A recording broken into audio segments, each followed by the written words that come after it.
Trigger warning, I'm going to talk about miscarriage and pregnancy loss. There's no expectation that someone is just going to say something and it's going to take all of the pain away, because that's what makes miscarriage so lonely and so isolating, is that there is nothing that anyone can do to literally feel your pain, take away your pain, comfort you, help you.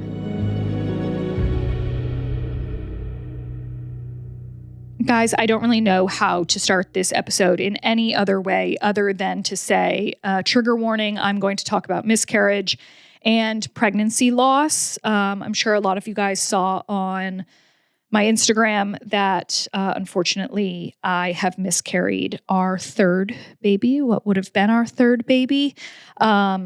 And I recorded some of the last week that I've been going through this and shared it on my Instagram. And I shared it just in hopes that someone who was going through it, I was desperately looking for videos on TikTok and Instagram of other people going through what I was going through.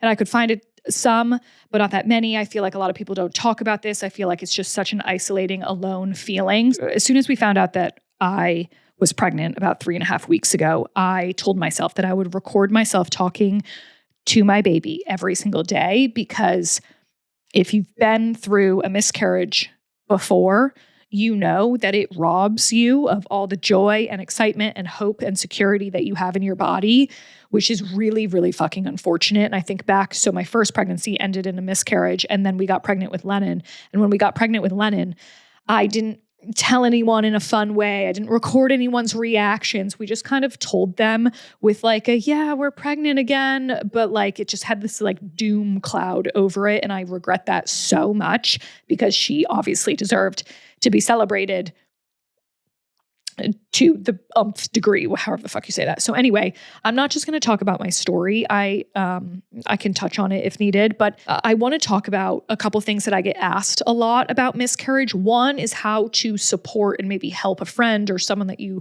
love who's going through it. And also, I think that there are one or two things that I want to talk about that are not talked about to the everyday woman who is, sorry, I don't mean everyday woman. I mean someone who's not going through infertility. Like, she's not at an infertility clinic, right? I think, just knowing a bunch of my friends who have gone through infertility, who are currently going through it, that they go into a clinic and they're told to do this and take this medication and then do this, and they learn so much. I mean, getting pregnant in itself, if you ever struggled, then you learn so much about what it takes to get pregnant, what has to line up. Like, the stars 1000% all have to align, but there are some things that I feel like I didn't know. Like, so, you get pregnant and then they're like, yeah, we'll see you at your 8-week, 12-week, sometimes ultrasound. Like, good luck. And nobody knows what the fuck to do. And I just find that so insanely crazy. So anyway, first thing, if you would like to watch those videos, feel free. I hope people find comfort in them. I just hear all the time, like, thank you so much for sharing your vulnerability. Like, it's made me feel more comfortable talking about it. And I'm like, I hate that so much. I don't know what it is. If it's embarrassment, I am just someone, I've been through some weird fucking shit in my life, and I feel like I'm always okay, and I'm always going to be okay because I talk about it. Like, I talk about it with my friends. I talk about it, obviously, yap about so much shit on my Instagram, but it makes me feel better. Like, it makes me feel like I don't have to carry the burden all by myself. And I know that that might be like a selfish statement, but if you're going through something, like, share it. And I will say, right, like, there are some people who reached out to me when I, announced, God, how stupid, but said that we had a miscarriage. And they were like, oh my gosh, I had no idea. I will say, it is, what am I supposed to say? Hey, just wanted to let you know that I lost my baby. Like, it is, what the fuck are you supposed to say, right? Because then it's like putting someone in a really weird position. Like, I told some of my friends like that, and I was like, hey, so sorry to like start your day on a somber mood, but just wanted to let you know, like, lost my baby. It's just so fucking awkward. So I feel like people really don't know how to say anything. So when people come to me and they're like, well, hey, my friend is going through a miscarriage, what can I say? Blah, blah, blah. What can I do? Both parties need to understand that there is nothing that can be said to make it better. The person going through the miscarriage, 1000%, in my opinion, maybe not, but I am never expecting that someone is going to say something that's going to literally make me feel better. To be totally honest, the I'm sorry's, I love you, I'm thinking of you, I'm praying for you, so insanely helpful, beautiful to read.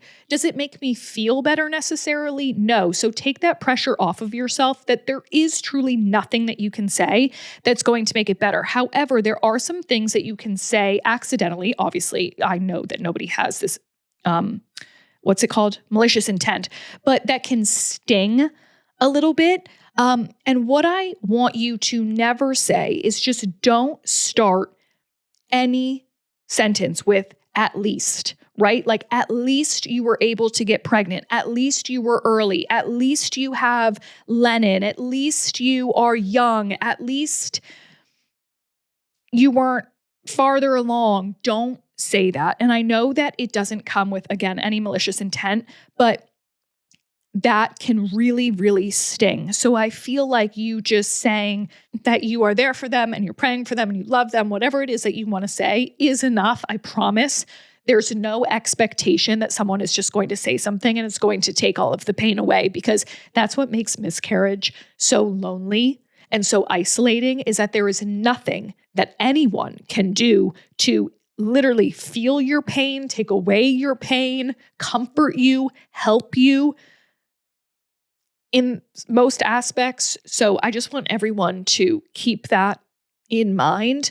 But the main thing that I wanted to say in this episode, one, I am obviously not a doctor, so take what I'm about to say with a grain of salt if you want. Obviously, do your own research. Talk to your own doctor. I am not a doctor. I'm not a doctor. I'm not a doctor. This is not medical advice, okay? So when you take a pregnancy test and the lines, that is measuring the HCG hormone, which I'm pretty sure is like the pregnancy hormone, in your urine, okay?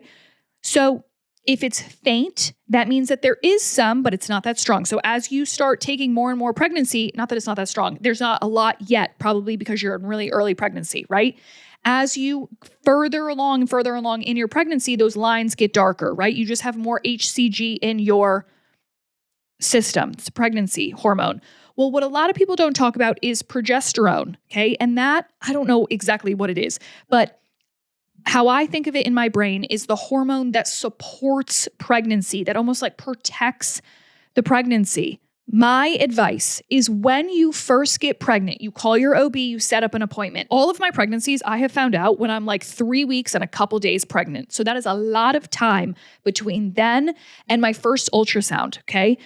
What I would suggest is go in to your OB, a LabCorp, somewhere where they will do a blood draw and get your blood drawn for HCG and progesterone, okay? You can see those levels. The HCG is going to give you a number. You can Google what the range should be based on your gestation, based on how many weeks you are since the first day of your last period, right?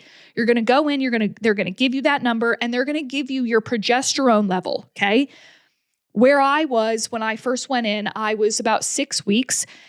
They want your progesterone to be over 10. Mine was at a 3. Okay, my HCG levels were okay, but my progesterone was really low. They can supplement that. I am kicking myself so hard because I should have gone in right when I got pregnant. I would have had my blood drawn. I probably would have seen that my progesterone was low. I could have supplemented on progesterone pills that I took with Lennon. So why did I not remember that? Why did I not think of that? And that could have literally, I don't know, but might have saved that baby. It might not have. I'll never know. Right? So you get those results and then you go back in 48 hours later and you do the blood draw again.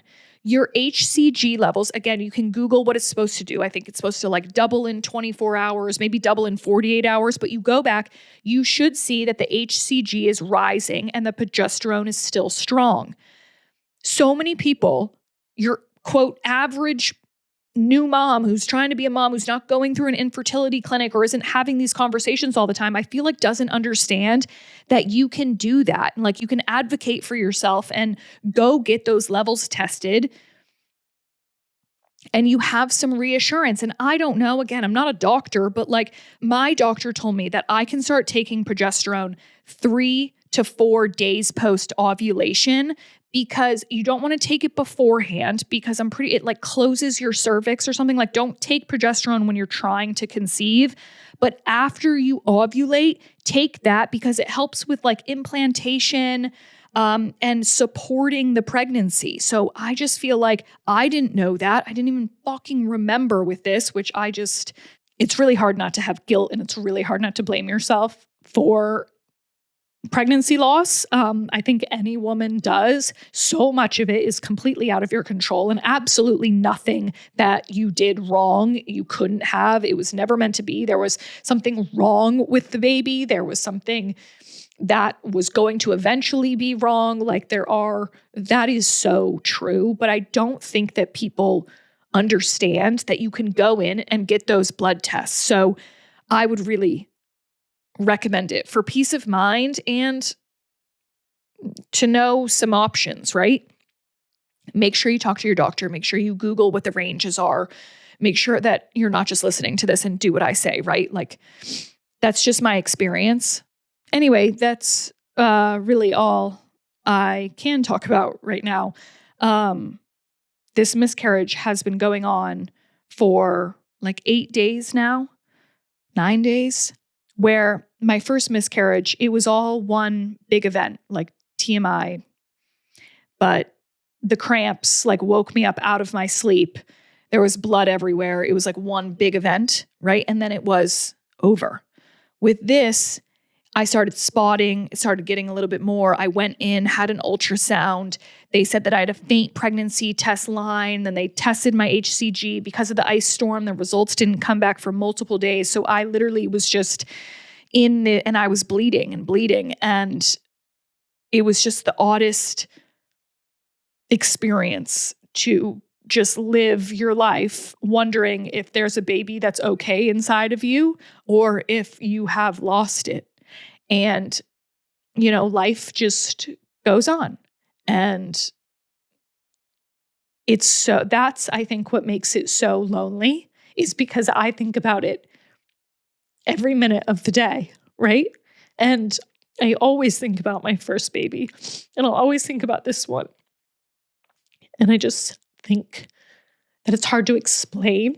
It's hard to describe what's going on in your body, to describe what's going on in your mind and in your thoughts. And that's, I think, what makes it really lonely and why a lot of people don't talk about it is because you can't explain it. It's like the most soul-crushing thing in the entire world. But anyway, I love you guys. And I never wish this on anyone, but if you're going through it or you have gone through it or you have a friend who's going through it or something, just know that you just being there is the best thing that you can do. But I love you guys. Baby dust to everyone who is trying, who is praying for a baby. And I wish that baby comes into your arms. Because I know it will for me. I know that Lennon will have a little brother or sister. And it's going to be beautiful. It's going to be perfect and how it's all meant to be. But that's really hard sometimes. So if you're down in the dumps, it is okay. I love y'all.